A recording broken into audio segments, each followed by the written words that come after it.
চিন্ময় প্রভু সহ বাংলাদেশে সংখ্যালঘুদের উপর যে অত্যাচার চলছে সেই অত্যাচারের প্রতিবাদে আজও কিন্তু রাজধানী আগরতলায় বাংলাদেশে হিন্দুদের উপর নির্যাতন ও প্রতিবাদে এবং অকারণে সন্ন্যাসীদের গ্রেপ্তারের প্রতিবাদে আজও বিক্ষোভ করা হয়েছে।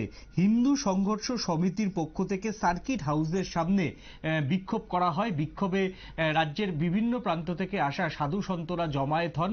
তারাও বাংলাদেশ সরকারের ইউনূস সরকারের সিদ্ধান্তের প্রতিবাদ করে আওয়াজ তোলেন। সেখানে আন্দোলনকারীদের মধ্য থেকে কি উঠে এসেছে আমরা এক নজরে দেখে নেব। হিন্দু মঠ মন্দিরের উপরে প্রচন্ডভাবে অত্যাচারিত হয়েছে, লুটপাট হয়েছে। অনেক হিন্দু মন্দিরকে ওরা আগুন দিয়ে জ্বালিয়ে দিয়েছে এবং স্টিল নাও বিভিন্ন হিন্দু মন্দির এবং বিভিন্ন হিন্দু ব্যবসায়িক প্রতিষ্ঠানের উপরে ওরা লুটপাট করছে এবং অনেক বাড়িঘর আগুন দিয়ে জ্বালিয়ে দিয়েছে।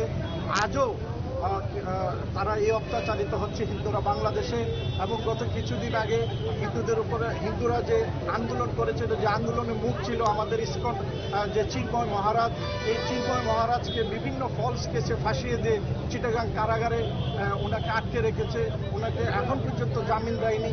তো ওনাকে জামিন দেওয়ার জন্য এবং নিঃশর্ত মুক্তি দেওয়ার জন্য এবং বাংলাদেশের উপরে যে হিন্দুদের উপরে যে অত্যাচার হচ্ছে সেটা যেন না হয়, সেটা এখান থেকে একটা প্রতিবাদ বার্তা এবং বড় একটা আওয়াজ আমরা ইন্ডিয়ান গভর্নমেন্টের কাছে রাখবো, যেন ওনারা পররাষ্ট্র দপ্তরের মাধ্যমে বাংলাদেশে যারা আছেন, গভর্নমেন্ট যারা আছেন, ওনাদেরকে প্রচণ্ড চাপ তৈরি করেন যেন হিন্দুদের যেন বাংলাদেশে সেভ করা হয় আর যেন অত্যাচার করা না হয়।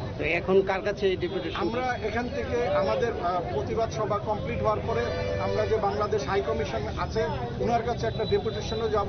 উনি যেন ওনার যে প্রতিনিধি আছে বাংলাদেশে, যে অফিস আছে পররাষ্ট্র দপ্তর, ওটার মাধ্যমে যেন বার্তা দেওয়া হয় যেন বাংলাদেশের হিন্দুদেরকে যেন সুরক্ষা দেওয়া হয় এবং বিভিন্ন যে অত্যাচার হচ্ছে সেটা যেন বন্ধ করা হয়। এটা কি শুধু ত্রিপুরায় হচ্ছে না সারা ভারতবর্ষে হচ্ছে?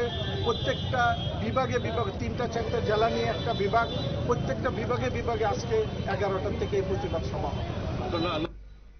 আগরতলার পাশাপাশি এই সংগঠনের উদ্যোগে গোটা ভারতবর্ষেই কিন্তু এই আন্দোলন হচ্ছে এবং 3-4টে বিভাগ মিলে এই আন্দোলন করছেন সেখানকার নেতৃত্ব।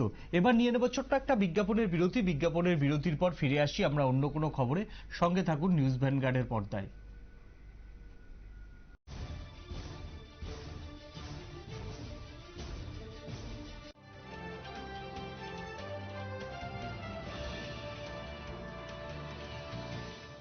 শহর হোক বা রাজ্য, দেশ হোক বা বিদেশ, এমনকি বিনোদন এবং খেলার জগতে সারাদিনে ঘটে যাওয়া খবরে আলোচনা সমালোচনা সেরা 5টি বান নিয়ে স্টুডিওয় থাকছি আমরা প্রতিদিন বিকেল 5টায় পঞ্চবান, শুধুমাত্র নিউজ ভ্যানগার্ডে।